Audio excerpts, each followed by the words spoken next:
The barn wall came down on a Tuesday in January.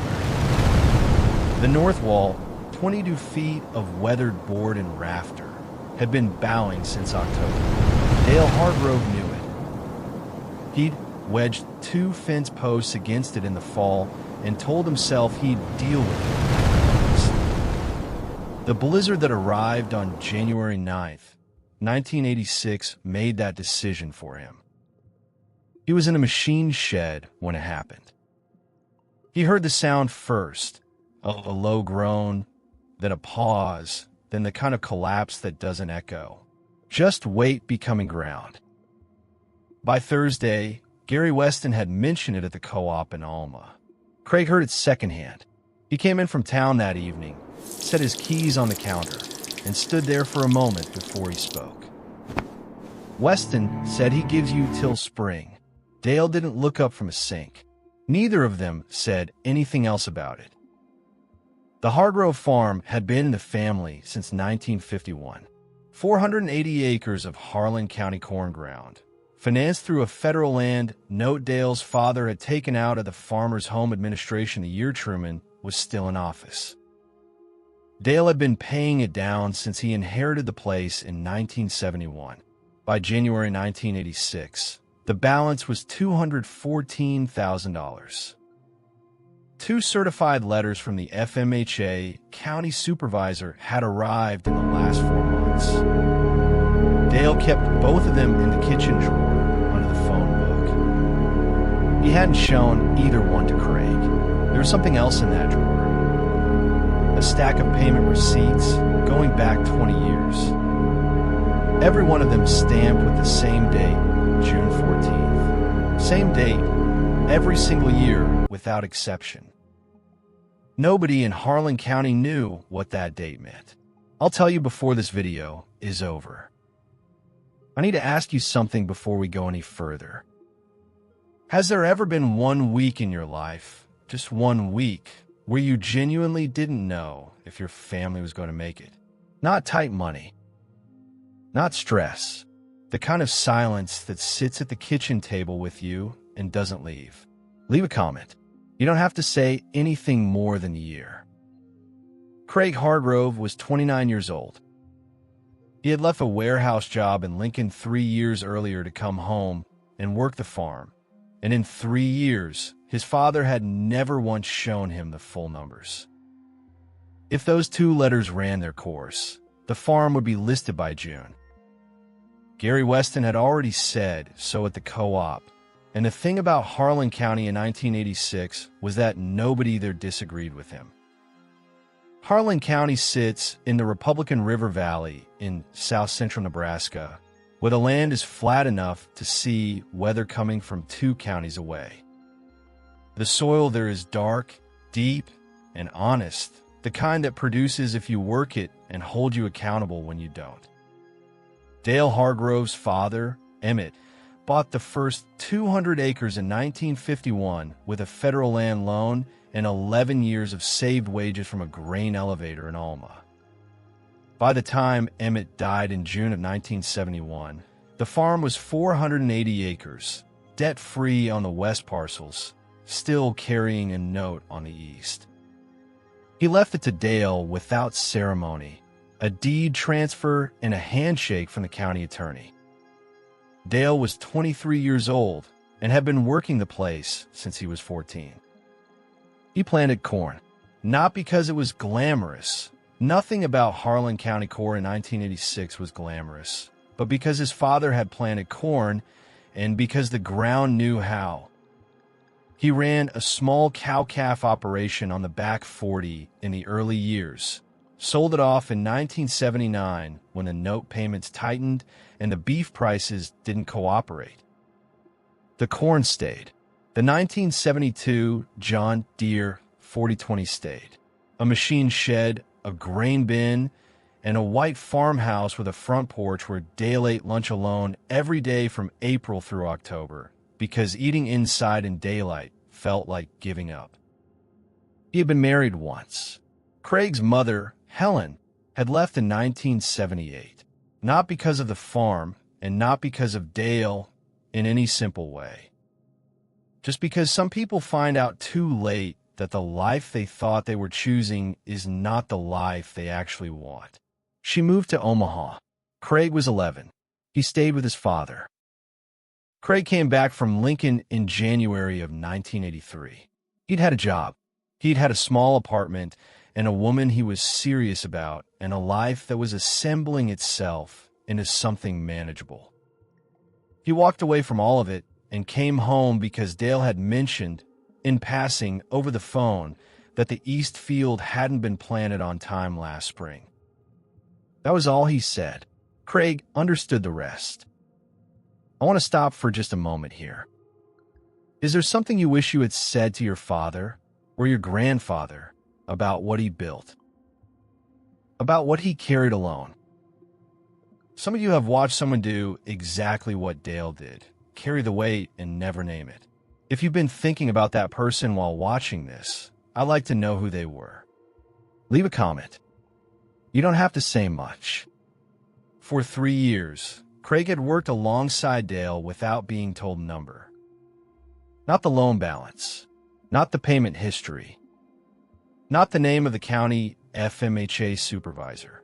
He knew what most sons on working farms know: the work, the rhythm, the equipment, the seasons. He did not know the financial reality of what he had come home to save. Dale had never offered it. Craig had never directly asked. That was the shape of things between them. The first certified letter had arrived in September. Dale had signed for it at the mailbox on a Thursday morning, read it standing in the gravel lane, and folded it in half before he reached the house. It was from the FMHA County Supervisor's office in Alma. The letter stated that Dale's federal land note, loan number 47-31-0088, originated in 1971, refinanced in 1979, was in arrears on 2 scheduled installments. The total amount past due, $8,400. The letter gave him 60 days to cure the default or contact the office to discuss options. Dale did not contact the office. The second letter arrived in November. It was shorter. The 60-day window had closed. The FMHA county supervisor, a man named Gerald Poole, whom Dale had met once, briefly, at a crop insurance meeting in 1983, had referred the matter to the district office in North Platte for acceleration review. Acceleration meant the agency could demand the full remaining balance, not the arrears, the full $214,000, at once. Dale read that letter the same way he read the first one, standing up, alone. The problem was not just the arrears. It was the corn. The 1985 harvest had come in at 87 bushels per acre on the East Field, down from a 5-year average of 112. Corn prices in December 1985 were $2.27 per bushel at the Alma elevator. Dale had run the numbers on the back of an envelope in October. Even at full yield, the margin between production cost and sale price, after the note payment, left almost nothing. At 87 bushels, it left less than nothing. He had known since October that he could not make the spring installment without selling something. He had not yet decided what to sell. I want to ask you something directly. Did you ever watch a parent work a piece of ground so hard it scared you? Not just tired, not just worn down. I mean the kind of tired that doesn't come back, where you start watching them differently, wondering how long a person can hold something up before it gives. If you've seen that, leave a comment. I'd genuinely like to know what that looked like for your family. Craig had noticed the ledger was gone from the kitchen table in October. Dale had always kept it there during harvest season, a green 3-ring binder with a year's receipts and field records. That fall it had moved to the desk in the bedroom. The bedroom door had been closed more than usual. Craig had not asked. The barn wall was still under the blue tarp. The temperature in January had dropped to 14 below, and there was no money yet to fix it, and Gary Weston had started calling the East parcel. The Hargrove ground to people at the co-op, as if the transfer were already a matter of paperwork rather than outcome. The reason Dale had never shown Craig the numbers was not that he didn't trust him. It was that he had watched Craig give up 3 years of his life to come home and work a farm that was already in trouble, and telling him the full extent of that trouble felt like taking something else from him. Craig had already given up Lincoln. He had given up the apartment, the relationship, the trajectory of a life that was heading somewhere other than here. Dale had watched him do all of it without complaint, and the least Dale could do in return was carry the weight that belonged to him alone. That is what Dale told himself, that it was protection. That was a father's job. What it actually was by January 1986 was a man drowning in a room with another person, choosing not to ask for help because asking for help would mean admitting the water was real. Craig was 29 years old. He had been working the farm for 3 years without a full accounting. He knew the work.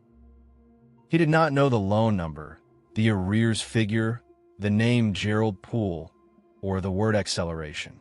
He had no idea that the county supervisor had already referred the case north. In February, Dale went to the Methodist church in Alma on a Wednesday evening. Not a Sunday, not a service he was expected at, just a Wednesday. He sat in the third pew from the back, alone, for about 40 minutes. Nobody was there. He did not pray out loud. A man who had spent 40 years solving problems with his hands does not easily put something into words. But he sat there. He stayed for a while, and then he drove home in the dark, and when he got back, he went to the kitchen drawer and looked at the receipts again, the ones stamped June 14th. He didn't take them out. He just opened the drawer and looked at them, and then he closed it. We'll come back to what that date meant. But first, you need to understand what arrived the following week. What arrived the following week was not another letter from Gerald Poole. It was a notice from the Nebraska Agricultural Mediation Program, a new state-administered service funded under the Federal Agricultural Credit Act that had begun operating in late 1985. The notice said that a mediator was available at no cost to help farmers in dispute with lenders negotiate alternatives to foreclosure or acceleration. It gave a phone number. It gave a name, Robert Esch, District Mediator, North Platte Office. Dale set the notice on the kitchen table. He left it there for 4 days. On the 5th day, Craig picked it up, read it, and set it back down without comment. That evening, Dale called the number. Robert Esch arrived on a Thursday morning in late February. He was mid-40s, gray wool coat, clean leather shoes that were slightly wrong for the mud on the lane. He carried a canvas document case and shook both their hands at the door.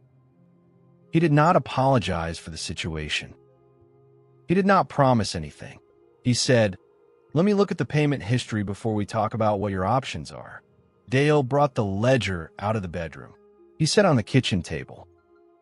Craig sat down across from his father for the first time with the binder open between them. Robert Esch went through the payment records for 2 hours. Methodical, quiet, circling figures with a pencil. Twice he asked Dale to confirm a date. Once he asked Craig to pull a specific bank statement from the accordion file Dale kept in the closet. At the end of 2 hours, Robert Esch set down his pencil.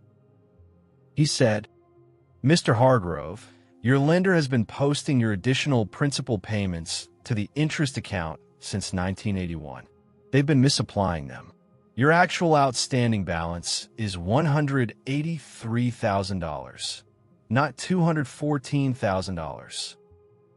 Dale did not speak. Craig looked at his father. $31,000. Applied wrong for 5 years by a system that was never going to notice unless someone looked. The farm was not saved in that moment, but the ground had shifted. The restructuring was formalized in March. The FMHA county supervisor signed off on a revised payment schedule based on the corrected balance of $183,000. The acceleration notice was withdrawn. The farm was not listed. Gary Weston eventually stopped calling the East Parcel by a different name. He never said anything about it directly. The collapsed barn wall was still under the blue tarp when the corn went in that April. Dale and Craig fixed it in May, 2 weekends, lumber from the yard in Alma, Craig on a ladder, Dale steadying the boards from below. They didn't say much while they worked. They didn't need to. The ledger moved back to the kitchen table. Dale started leaving Craig the payment confirmations when they arrived. He didn't explain the change. Craig didn't ask. That was the shape of things between them going forward. Not fully open, but no longer entirely closed. The day after the restructuring was signed, Craig found a receipt stack in the kitchen drawer. He counted 20 slips, same date on every one. That evening at dinner, he asked his father what June 14th was. Dale looked at his plate. Then he said, "That's when your grandfather died. June 14th, 1971. I started paying extra that year. On that day, to keep going forward. That's all it was." Those payments, made every June 14th for 20 years, misapplied by the lender since 1981, had built the $31,000 gap that Robert Esch found. The farm was not saved by luck. It was saved in part by a son who never stopped honoring his father, quietly, on one day a year, for 2 decades. I've thought about that a lot. Maybe you will too. Some of the heaviest things people carry never get named. Dale had been doing something in private every June 14th for 20 years, and he never told a soul, not even Craig. And yet that private act was exactly what changed the math when someone finally looked. If this story brought something up about someone who carried something alone, or something you've been carrying yourself, I'd like to hear it. The comments on this channel are real. People read them.